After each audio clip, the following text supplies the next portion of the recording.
HQN Books and Harper Audio present Notorious by Diana Palmer. Performed by Todd Mclaren. 1. Gaby DuPont glanced again at the paper in her hand. She hesitated to do this, but her grandmother had pleaded with her. They needed to know something about this noted Chicago criminal attorney, Nicolas Chandler, and his very famous law firm, Chandler, Morse, and Swihard. Gaby was the only one of the family who lived permanently in Chicago, where he did. If her grandmother hadn't been so upset and so insistent, perhaps Gaby could have found another solution. But this might be her best option. She pushed the doorbell and stood nervously waiting for someone to open the door. This apartment was in a swanky area of Chicago overlooking the lake.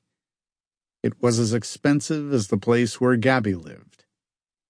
She knew this man by reputation, and also because the law firm he headed had represented her grandfather in a criminal action that still made her sick to her stomach to remember. There was an appeal being threatened in the case, and Gaby's grandmother wanted to know if this attorney was going to consider representing her ex-husband again.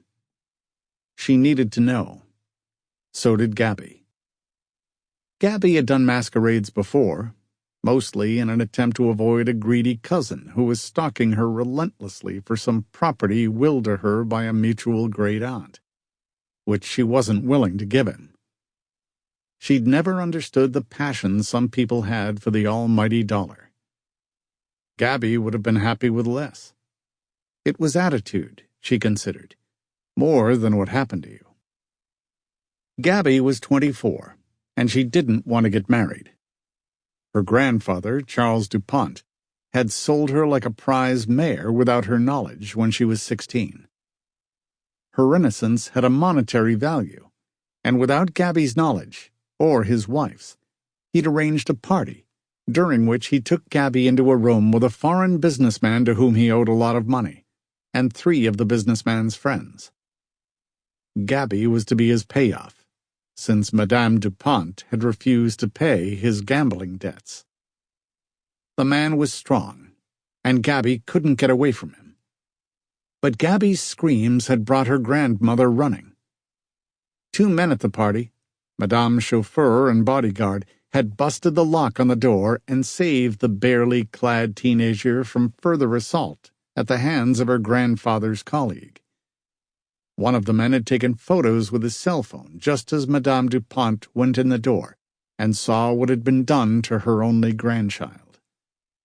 The photos were used in a criminal complaint. There were a few assorted bruises and lacerations on the foreign businessman before the assaulting parties managed to escape, just before the police arrived. Gaby's grandfather, the perpetrator of the cowardly assault, had been left to face the music. Gaby had been transported to the hospital, her grandfather to jail.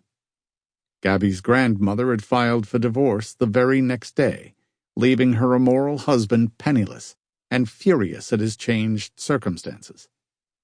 Sadly, Gaby's assailant was a foreign diplomat, and he used his diplomatic immunity to escape any charges. His 3 friends vanished like smoke. Gaby's grandmother had been furious, but her attorney had been forced to relinquish the criminal charges against the diplomat.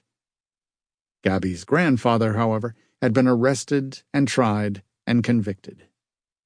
Thanks to a friend, an influential and rather shady judge, his sentence had been lessened, and the penalty also reduced.